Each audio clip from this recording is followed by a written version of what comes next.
Bismillahirrahmanirrahim. Assalamualaikum warahmatullahi wabarakatuh.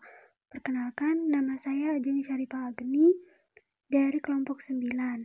Saya juga ditemani oleh dua teman saya, yaitu Umu Kulsum dan juga Alifia Bita Angelita. Di sini kami akan menjelaskan mengenai sekolah, pencapaian, budaya, dan juga keanekaragaman. Materi-materi yang akan dibahas oleh kami ada 7, yaitu pertama, mengeksplorasi sekolah anak, kedua, anak-anak disabilitas, ketiga, pencapaian, keempat, budaya dan perkembangan anak, kelima, status sosioekonomi dan kemiskinan, keenam, etnisitas, dan ketujuh, teknologi. Poin yang pertama yaitu mengeksplorasi sekolah anak. Masa kanak-kanak adalah masa di mana anak mulai menunjukkan perkembangan dirinya melalui berbagai perkembangan, salah satunya perkembangan kognitif, yaitu pada saat dia mencoba sesuatu yang asing baginya. Perkembangan kognitif ini juga dapat dilakukan pada anak-anak melalui perantara bermain, karena itulah sering disebut masa mereka adalah masa bermain. Bermain ini nantinya akan mempengaruhi perkembangan anak dengan baik, misalnya dari sisi emosi, mental, intelektual, kreativitas, sosial, bahkan fisik. Bermain sambil belajar ini diterapkan atau bahkan jadi kurikulum di pendidikan anak usia dini atau biasa disingkat sebagai PAUD. Kemudian, pendidikan anak usia dini ini mencakup anak-anak di usia 3-6 tahun. Kemudian ada juga metode atau cara untuk mendidik anak usia dini ini.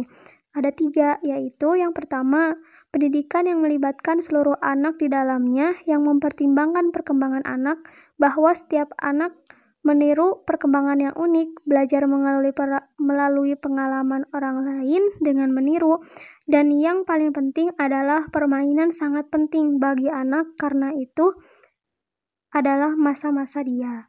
Kemudian metode yang kedua yaitu pendidikan yang membebaskan anak didiknya dalam memilih aktivitas yang ingin dia kerjakan. Bahkan boleh berpindah dari satu aktivitas ke aktivitas yang lain. Karena hakikatnya anak itu cepat bosan. Bahkan fokusnya saja mungkin hanya sekitar 10-15 menit dan seterusnya berarti akan mencari aktivitas yang baru.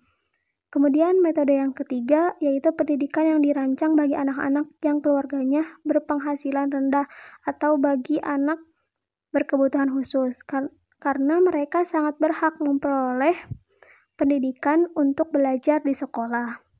Lembaga pendidikan anak usia dini ini membantu guna melanjutkan pendidikan yang dasar-dasarnya telah diletakkan oleh orang tua dalam lingkungan keluarganya dan menjadikan pembiasaan untuk berbuat baik atau menerapkan nilai-nilai baik di kehidupan sehari-harinya dengan menerapkan sistem belajar sambil bermain, di mana anak tidak akan kehilangan masa-masa kecilnya karena dunia anak adalah dunia bermain yang dimana sebagian aktivitasnya adalah bermain.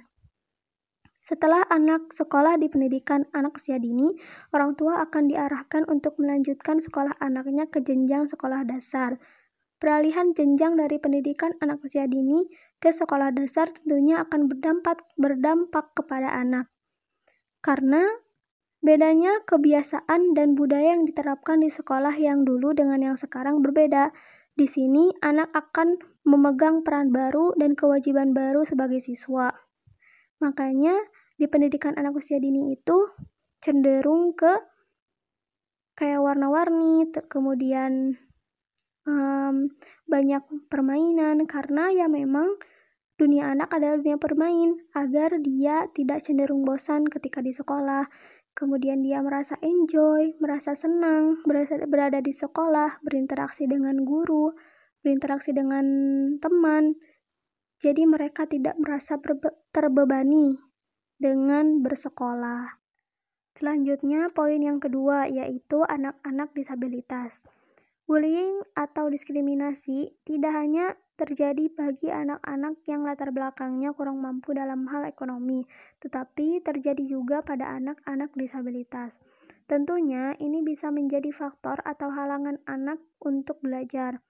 Tapi di zaman sekarang ini, anak disabilitas sudah difasilitasi oleh pihak yang berwajib agar mereka mendapat pendidikan juga sama seperti anak yang lain. Karena pada hakikatnya, setiap anak itu spesial dan berharga. Anak disabilitas beragam sifat atau perilaku mereka, misalnya ketidakmampuan belajar.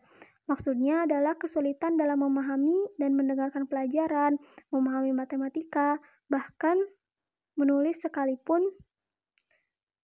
Kemudian, ketidakmampuan belajar ini dibagi menjadi 3, yaitu yang pertama, disleksia. Ketidakmampuan belajar ini adalah kesulitan parah dalam mengeja dan membaca, sehingga mereka sedikit terhambat dalam hal tersebut. Bahkan ada anak yang menulis huruf dengan terbalik.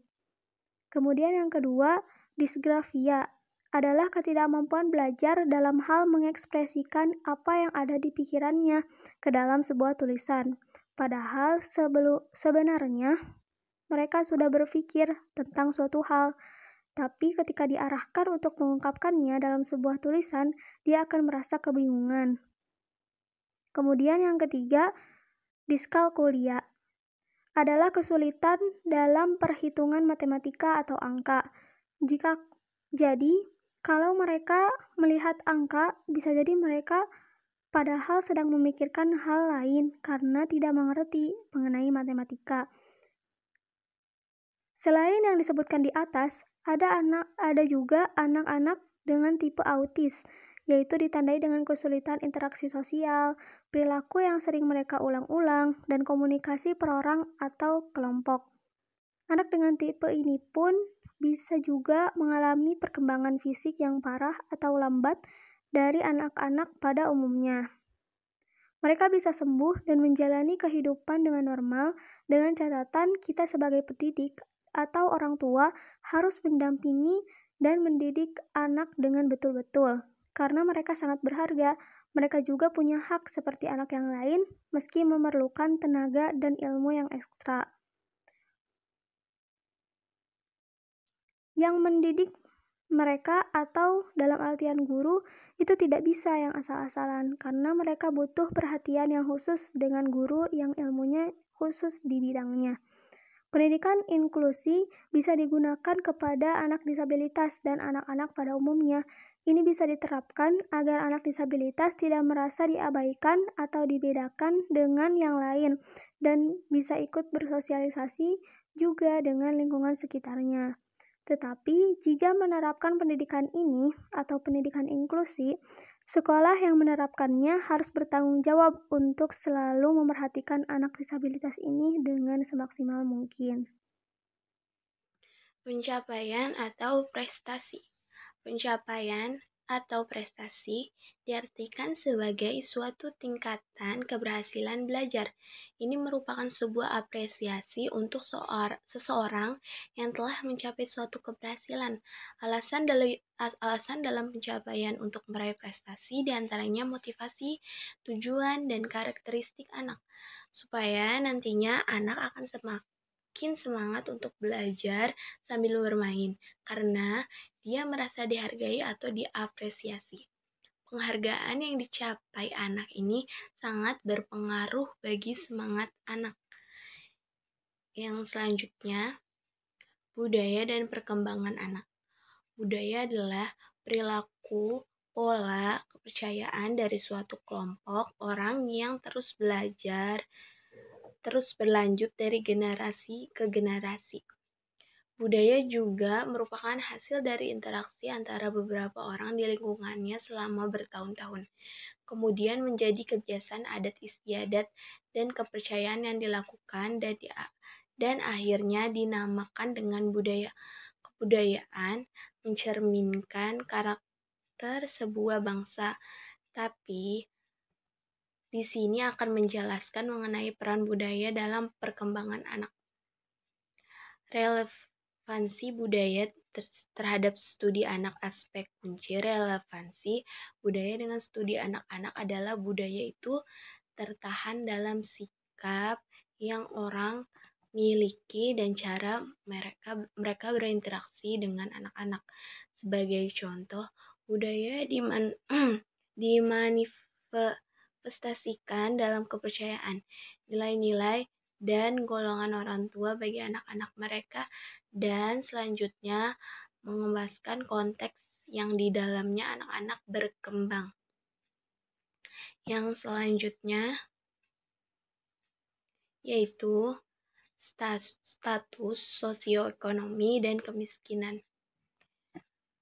Keluarga, lingkungan, dan sekolah anak-anak memiliki karakteristik sosial ekonomi. Status ekonomi orang tua kemungkinan besar ada kaitannya dengan lingkungan dan sekolah, tempat anak-anak tinggal dan sekolah yang mereka hadirin. Kita telah menjinakkan status sosial ekonomi karena mengelompokkan orang dengan karakteristik pekerjaan, pendidikan, dan ekonomi yang serupa. Besarnya tanda-tanda bangsa dan ekonomi yang berbeda bergantung pada ukuran dan kerumitan komunitas itu. Kebanyakan penelitian pada status sosial ekonomi menggambarkan dua kategori, rendah dan tengah, tetapi beberapa penelitian menggambarkan sebanyak 6 kategori.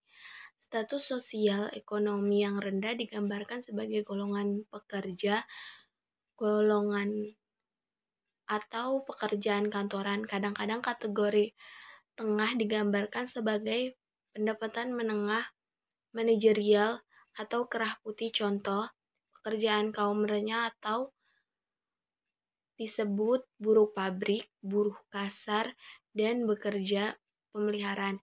Contoh pekerjaan menengah mencakup pekerjaan keterampilan, manajer, profesional, yaitu dokter, pengacara, guru, akuntan, dan sebagainya. Dampak psikologis dari kemiskinan pada orang dewasa dan anak-anak menurut Leon Guerrero. Pertama, orang miskin seringkali tidak berdaya dalam pekerjaan, mereka jarang menjadi pengambil keputusan, peraturan diturunkan kepada mereka secara otoriter. Kedua, kaum miskin seringkali rentan terhadap bencana. Mereka tidak mungkin diberi pemberitahuan sebelum di PHK dan biasanya tidak memiliki cukup dana untuk ditarik kembali apabila timbul masalah.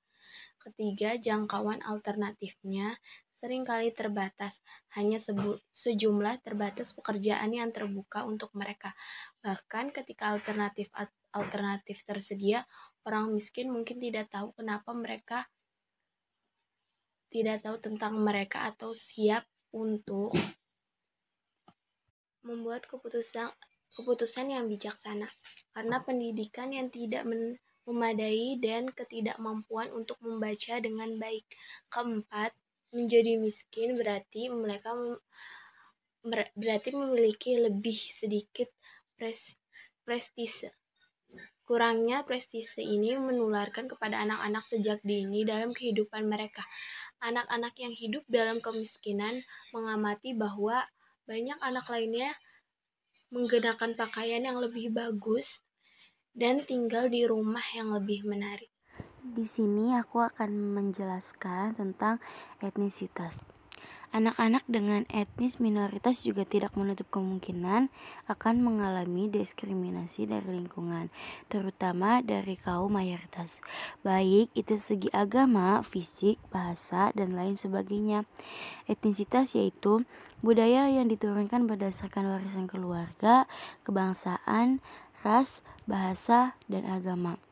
Apalagi jika orang tua mengajak anaknya berpindah negara atau dalam artian imigran. Selain itu, bahasa ibu dan bahasa sekitar juga akan berbeda. Anak akan menjadi bingung nantinya akan menggunakan bahasa yang mana. Hingga nantinya bahasa anak ini akan campur. Maka dari itu, kalau bisa samakan antara bahasa ibu dan bahasa sekitar agar nantinya bahasa anak tidak berbeda. Selain bahasa, orang tua dan anak pun mungkin berada pada tahap akulturasi yang berbeda karena beda generasi. Zaman dulu dan zaman sekarang itu sangat berbeda dalam segi budaya, bahasa, dan teknologi. Maka tidak jarang ada konflik pemikiran anak dan orang tua. Yang terakhir yaitu teknologi. Media atau teknologi ini beragam jenisnya, dimulai dari televisi, komputer, gadget, internet, dan lain-lain. Tapi di sini kita fokuskan dulu untuk media televisi yang tidak diasingkan bagi si anak, dan tidak jarang orang tua yang sibuk akan mengalihkan anaknya untuk menonton televisi, sehingga tidak tahu apa yang ditontonnya. Padahal tontonan tersebut sangat berpengaruh bagi anak nantinya. Hakikatnya tontonan adalah tuntunan. Penggunaan media ini bisa berdampak positif dan berdampak negatif bagi anak. Yang pertama, dampak positif. Media tersebut adalah jika tontonannya pendidikan, itu akan sangat baik bagi anak, terutama dalam prestasinya. Tapi di zaman sekarang ini sudah jarang sekali saluran televisi yang menayangkan mengenai pendidikan. Yang kedua yaitu dampak negatifnya adalah anak akan cenderung pasif karena menonton dan duduk hingga berjam-jam. Tontonan di televisi zaman sekarang sangat beragam, dimulai dari percintaan, perlombaan, berita, hingga kekerasan pun ada. Tontonan tersebut mau tidak mau akan ditiru anak. Maka dari itu, kita sebagai orang tua atau guru haruslah mendampingi anak usia dini pada saat menonton dan membatasinya. Jadi kesimpulannya yaitu suatu sekolah yang berkualitas adalah sekolah-sekolah yang mendorong dan memotivasi anak didiknya untuk percaya diri dan berperilaku sesuai dengan dirinya sendiri. Dalam hal ini, kita melakukan pendekatan pada anak dengan cara masuk ke dunia mereka. Kemudian, amati dan nantinya dimodifikasi supaya pada saat menyampaikan materi itu sampai atau diterima oleh anak didik tersebut. Selain itu, sekolah dan guru juga harus memperhatikan anak dari sisi budaya, sosial, dan teknologi. Dalam artian, kita harus banyak berkomunikasi juga dengan orang tua mereka agar kita tahu bagaimana kegiatan dan keadaan mereka di rumah serta budaya-budaya mereka. Apalagi dengan kemajuan teknologi ini, tidak bisa dipungkiri lagi kalau anak-anak menjadi suka menonton TV dan bermain game di internet.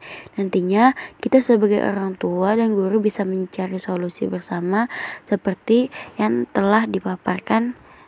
Sekian materi dari kelompok 9, kurang lebihnya mohon maaf. Terima kasih. Wassalamualaikum warahmatullahi wabarakatuh.